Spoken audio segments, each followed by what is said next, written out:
Um engenheiro que abandonou a carreira para se dedicar ao direito é um dos nossos convidados de hoje. Engenheiro mecânico e doutor em direito, Marcos Aurélio Pereira Valadão fala dessa troca e também do universo das letras. Antes, eu recebo aqui uma das finalistas da premiação literária mais tradicional do Brasil. Regina Echeverria concorre ao Prêmio Jabuti deste ano com a biografia da Princesa Isabel.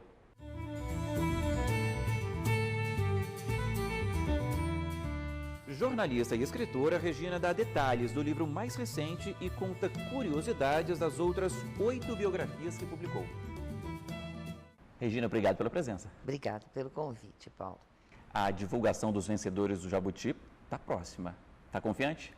Não sei, não tenho pensado nisso, assim. Eu acho que eu fiquei muito feliz de ter sido indicada como uma das 10 biografias do ano passado, né? E eu não penso muito nisso, eu não vou ficar ansiosa, mas como é a primeira vez que eu fui indicada para o Jabuti, para mim já é um prêmio. Eu faço biografias desde 85, né? Então, para mim foi muito bom, ainda mais sendo da Princesa Isabel, que é uma personagem que fugia um pouquinho do meu perfil, né? Eu comecei com música e depois eu diversifiquei, mas a Princesa foi o primeiro livro que eu fiz de pesquisa, né? Um personagem histórico morto há muito tempo e eu amei fazer, foi muito bom para mim, porque foi uma chance enorme de voltar a estudar e estudar o Segundo Império, que é uma falha tremenda, né? Na nossa formação escolar, digamos, porque eu lembro que na minha época a gente, por exemplo, chegava na República, chegava no primeiro presidente, pronto, acabou. Não tinha Estatuto Novo, ninguém estudava isso. Era uma coisa, você ia para a faculdade sem estudar a República no Brasil. E hoje não. Hoje a minha neta está com 10, ela já me contou a história da Princesa Isabel. Fiquei feliz, pelo menos, né? O que é mais importante, uma boa pesquisa, uma pesquisa profunda? A pesquisa é fundamental. E eu tenho uma pesquisadora muito boa, Suzana Horta Camargo, trabalha comigo há muitos livros já, eu não trabalho sem ela. Ela foi chefe do DEDOC da Editora Abril, do Departamento de Documentação, e sabe pesquisar para jornalista, porque eu sou jornalista, eu vou atrás dos fatos, eu não sou historiadora, né? E biógrafa é um apêndice, eu acho, porque a minha profissão é jornalista. Na verdade, comecei a escrever livros porque não tinha mais espaço nos jornais, nas revistas, não tinha mais oportunidade de você fazer grandes perfis, que é o que eu me especializei na minha carreira de jornalista, né? Fazer perfis. E eu trabalhei muitos anos com música e show, trabalhei na Veja, na Isto É, nessa área. Então, quando eu consegui sair da área, eu já achei bom. E na Princesa, achei melhor ainda. Foi um dos livros que eu mais gostei de fazer. Muito trabalhoso, porque há uma dificuldade em pesquisar no Brasil, grande, né? Mesmo nos museus e nas bibliotecas, muita burocracia. O Museu Imperial tem muita coisa, mas para preservar, até entendo a posição deles, porque das 3.000 cartas que a Princesa Isabel escreveu ao longo da vida, o seu acesso a elas é através de mãozinha copiando, com luvinha, aquele papelzinho fininho, aquela letra que de pequenininha vai virando garrancho, vai virando garrancho, vai virando garrancho, e você começa a não entender. Tem muitas cartas em francês, ela escrevia em francês para o marido. Eu tive que chamar uma professora juramentada, porque você também não vai poder usar uma tradução né, assim, informal, né? Enfim, amei a personagem da Princesa. Agora, qual foi o ponto de partida para pesquisar a Princesa? Foi meu editor que me sugeriu, porque a gente estava bem naquela discussão terrível que nós biógrafos passamos com a discussão sobre a lei das biografias, né? E eu já estava muito...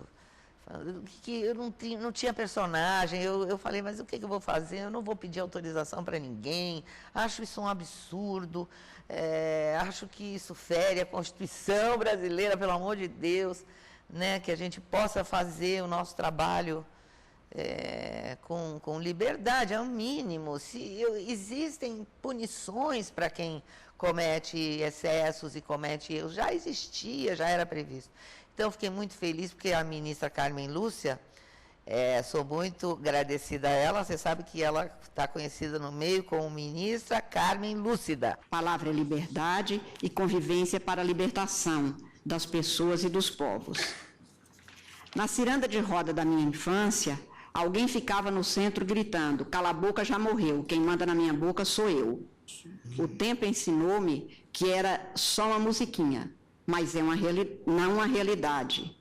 Tentar calar o outro é uma constante. Mas na vida aprendi que quem por direito não é senhor do seu dizer, não se pode dizer senhor de qualquer direito. Então, nessa fase, o meu editor me falou: por que você não pega uma personagem histórica? Eu falei: mas quem? Aí ele falou Princesa Isabel. Eu fiquei louca, porque eu não sabia nada. Para mim, a Princesa Isabel ainda era aquela mulher antiga, carola, que mal ocupou o lugar do pai, mas não tinha feito lá. Não, mas isso não é verdade. Foi um mito que se desfez na minha cabeça, e espero que dá dos meus poucos leitores. Vou pegar aqui o livro, A História da Princesa Isabel, Amor, Liberdade e Exílio. Foi uma longa pesquisa, né, Regina? Mas foi uma longa pesquisa. O que mais te marcou? A personalidade dela, leonina como eu, brava, mandona, ao contrário do que eu achava que ela era, uma mulher dócil, não sei o quê. E o mais, bom humor. Ela era muito bem-humorada, ela escrevia umas coisas muito engraçadas nas cartas ao pai, tem muitas cartas ao pai. A primeira vez, por exemplo, que ela sentou na cadeira dele, ela no dia seguinte escreveu para ele: papai, estou me sentindo um velhinho de barbas, menos coça barrigona. Não, e outras coisas que ela falava, escrevia para o marido. Outra coisa interessante, você contava aqui antes da entrevista, que ela foi a primeira a governar o país. Sim, claro. Se juntar as 3 regências, dá quase um mandato de 4 anos. A primeira mulher. Primeira mulher antes da Dilma. A Dilma, calma, gente, isso era o Império. Agora, depois é que a República, né? Governou esse país no final do século XIX e ainda por cima foram enxotados do país, né, na madrugada. Tem muitas histórias engraçadas da saída deles, do Brasil, histórias dentro do navio, na volta, quer dizer, na ida para o exílio. Tem muitas diários que ela escreveu, escritos dela, do pai, do André Rebouças, que estava também. Olha, a história brasileira é muito interessante, gente. Agora, o que ficou de fora, Regina? Tem que ter um fim, né? O que ficou de fora? Talvez eu gostasse de saber mais um pouco sobre o tempo do exílio. Eu consegui bastante coisa no tempo do exílio, mas isso estou falando falha minha. Ficou de fora mais cartas. Eu tenho esse projeto de querer publicar todas as cartas da princesa, mas é difícil, que você precisa de patrocínio. Viver de não ficção no Brasil é complicado. Você tem 9 biografias publicadas, Regina. Estou aqui com outra, Mãe Menininha do Gantoá. Fala um pouquinho para mim, não especificamente sobre essa, mas sobre as biografias. O que te atrai na biografia? Essa biografia e mais a do Pierre Verger são 2 biografias que eu tive uma parceira, a Cida Nóbrega. Ela trabalhou com o Pierre Verger, ela conheceu a Mãe Menininha, coisa que eu não. Então, eu fiquei mais na parte de organização e de fazer o texto final dos 2 livros. As biografias servem para mim, para eu conhecer a pessoa que eu comecei com Elis Regina, porque Elis Regina foi minha amiga. Eu não sabia que eu ia fazer isso. Tudo para mim foi meio por acaso. Todos esses personagens apareceram para mim. A Elis talvez tenha sido a primeira, e mesmo assim nem fui eu, foi um editor que veio me convidar para fazer. E eu achava muito cedo, e ele era americano, tem um outro tipo de mentalidade, né? E aí eu sabia muito, muito da Elis, porque além de ter sido fãzoca dela, eu fui amiga pessoal dela. E depois a mãe do Cazuza me convidou para fazer o Cazuza. Eu fiz o Cazuza, virou filme, aí nós fizemos um outro livro do Cazuza para contar a história das canções do Cazuza. A família do Gonzaguinha me chamou porque tinha um material, que era o Gonzaguinha também foi meu amigo pessoal, não o Gonzagão. O Gonzagão eu tinha entrevistado algumas vezes como jornalista, tinha coberto também o enterro dele pelo Estadão de São Paulo. Eu fui lá e tinha presenciado aquela cena brasileira que foi uma coisa das mais loucas que eu já vi, foi o enterro do Gonzagão em Exu, Pernambuco. Então, eles me deram esse material, que eram entrevistas do Gonzaguinha com o pai, e por isso que eu tive que contar as duas histórias ao mesmo tempo. Aí depois eu fui convidada pelo presidente Sarney para fazer a biografia dele. E eu pensei muito que essas horas são situações de base da sua personalidade. Veja bem, eu como jornalista aprendi a não ter preconceito. Eu não tenho preconceito contra ninguém. Ninguém. Acho que todo mundo tem seu lado bom, seu lado mau. Não importa que ele foi da Arena, não importa nada. Importa que esse homem tem uma história de vida bastante interessante. Eu tive muitos problemas ao lançar esse livro. Eu fui bem malhada. Nossa, recebi críticas horríveis. Mas isso, para mim, já passou, não importa. Não importa a mínima. Porque eu fiz um bom trabalho, algum dia alguém vai ler e vai poder tirar informações dali úteis para o futuro. A história de vida de um homem que, desde os 25 anos, estava na política. Ele tem 85. Também fui convidada pela Lucinha Araújo, mais uma vez, para fazer agora o livro do João Araújo, pai do Cazuza, e contar um pouco da história da indústria fonográfica brasileira que eu acompanhei desde os anos 70, quando eu comecei a trabalhar como jornalista. Então, eu acho interessantíssimo como é que surgiu o disco, como que surgiu o disco no Brasil, como foram feitas as primeiras gravações, o que é o processo de gravação, que eu não consigo entender, que eles gravavam num papelão, depois na cera, depois, enfim. São vários personagens, tem a princesa, que agora é o foco, tem o João, que vai ser o próximo foco também, mas a Elisa é especial?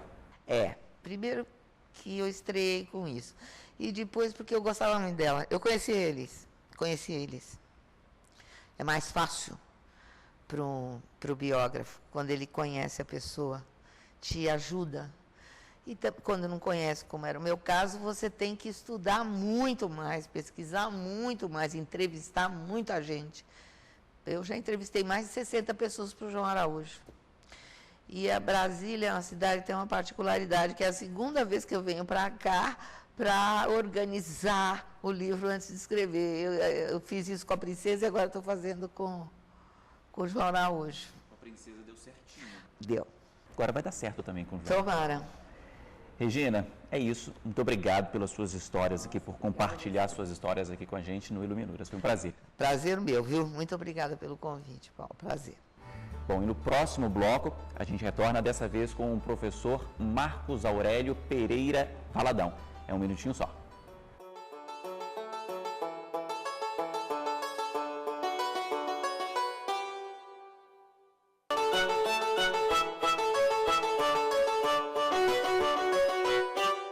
O Iluminuras já está de volta para conversar neste segundo bloco com o professor Marcos Aurélio Pereira Valadão.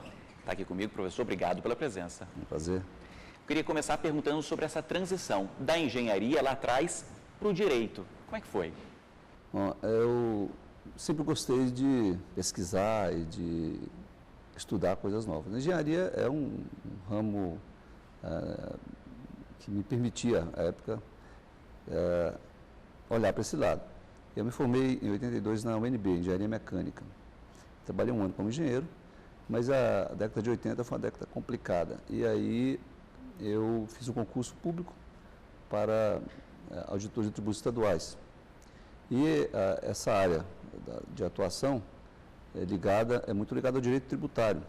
Tive que olhar mais para o direito, na atividade profissional, e senti falta de um conhecimento mais aprofundado. E aí eu fiz direito. Eu gostei, eu percebi que dava para fazer pesquisa também, aprofundar, olhar outros horizontes a partir de uma ciência como o direito.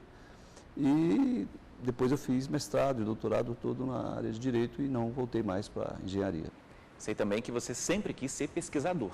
Sim, nessa linha, a pesquisa que eu ia fazer na área de ciências exatas, de engenharia, faço hoje no Direito. Satisfeito? Sim, muito. Sobre literatura, professor, o que você destaca, o que você gosta, o que você lê? Desde os clássicos, como Cervantes, Dom Quixote, até os escritores modernos, como Humberto Eco, eu leio, em termos de literatura, eu leio praticamente de tudo. E tem algum que seja assim, especial, que você goste mais do que os outros? Talvez até pela frequência da leitura dos últimos 10 anos, Humberto Eco é um autor que tem a minha predileção atualmente, digamos assim. E por quê? Primeiro, ele é um sujeito muito culto, e não é só escritor, ele é também um cientista, ele é um pesquisador de semiótica, tem outras obras que não são ficção, mas eu leio basicamente a ficção do Humberto. Ele coloca uma visão de que o que se vê na realidade, o que a realidade te mostra, na verdade, pode não ser a realidade pode ser construída, né? E tem duas obras dele que isso fica muito claro. O Pêndulo de Foucault, que nem é talvez a mais divulgada, e essa última agora, que é a edição 0. São duas obras bem interessantes nesse aspecto, talvez influenciado pela formação dele enquanto semiótico, né? Ok, vou fazer uma pausa aqui, professor, para a gente lembrar um pouco da vida e da obra de Humberto Eco. O escritor italiano Umberto Eco nasceu em 1932. Mestre em semiótica pela Universidade de Bolonha, publicou o Tratado Geral de Semiótica e Os Limites da Interpretação. Na literatura de ficção, estreou com o consagrado O Nome da Rosa. Lançou ainda O Pêndulo de Foucault, Paudolino e Número 0.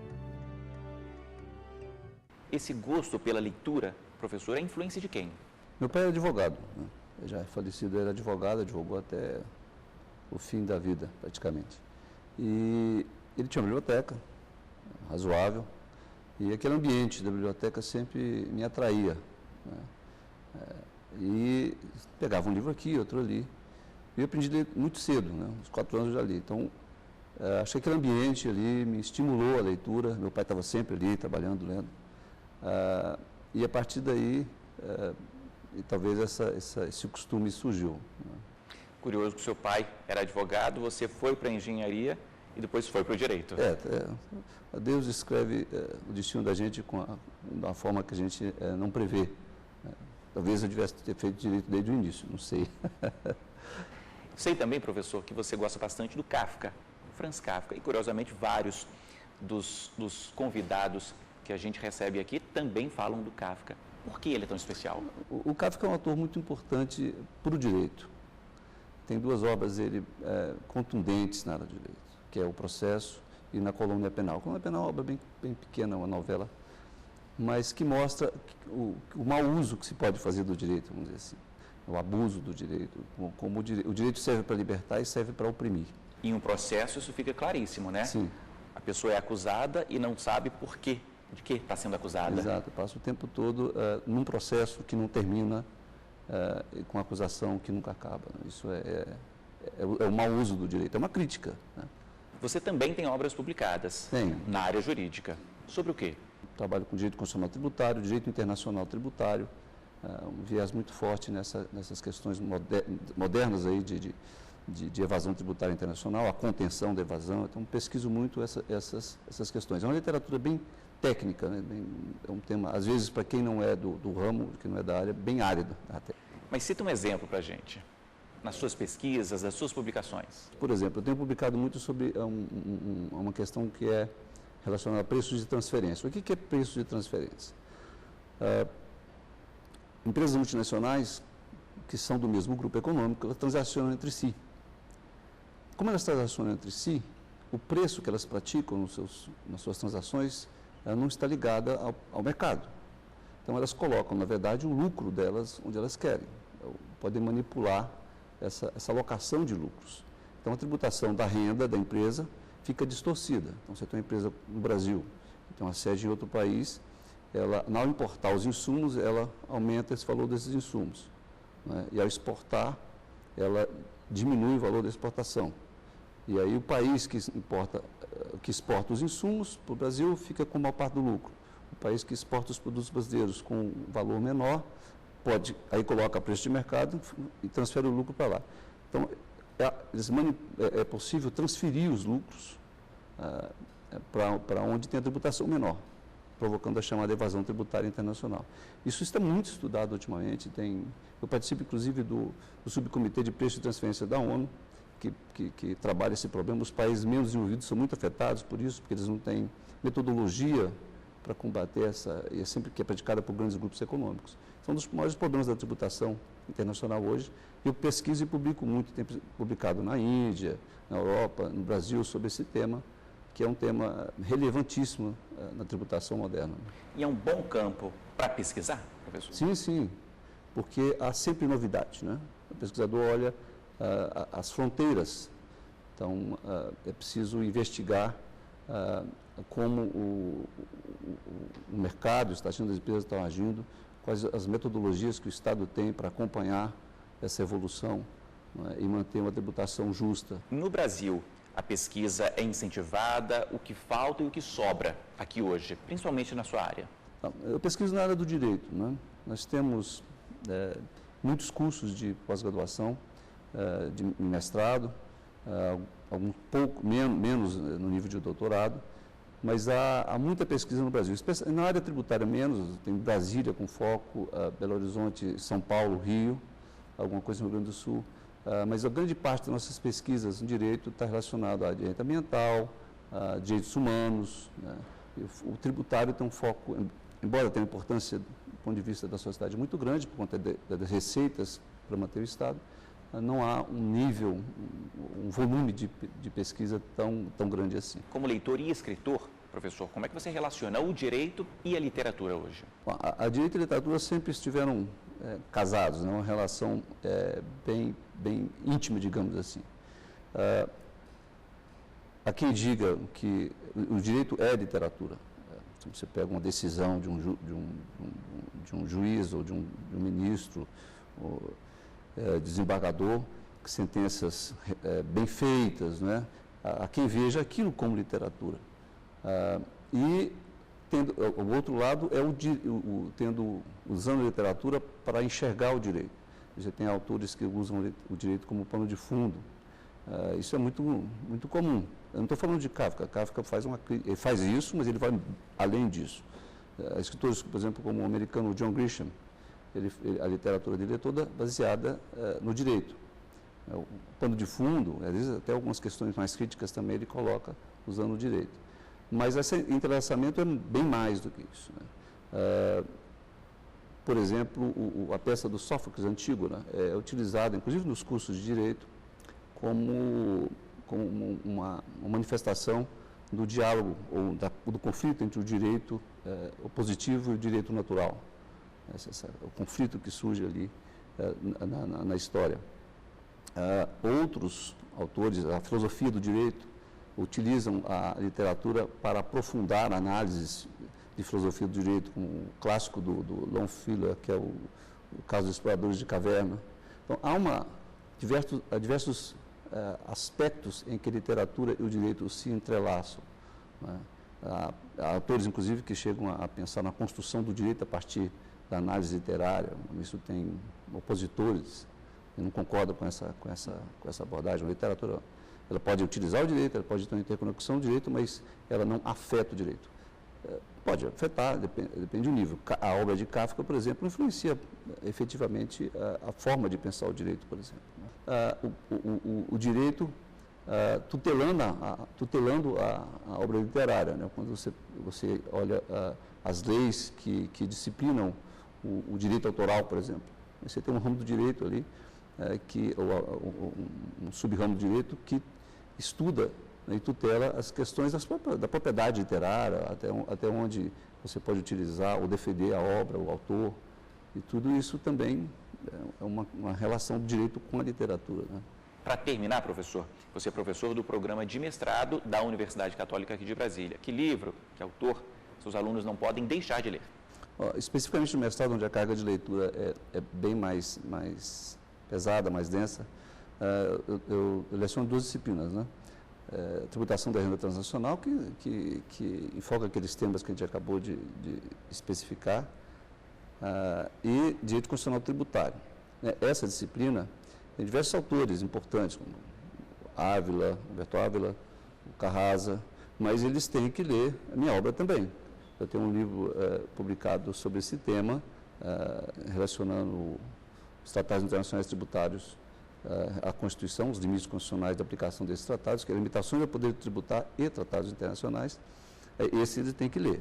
Mas é uma carga de leitura bem ampla, densa, mas essas obras mais específicas dos temas enfocados, especialmente a que eu mencionei, torna-se leitura obrigatória nesses cursos.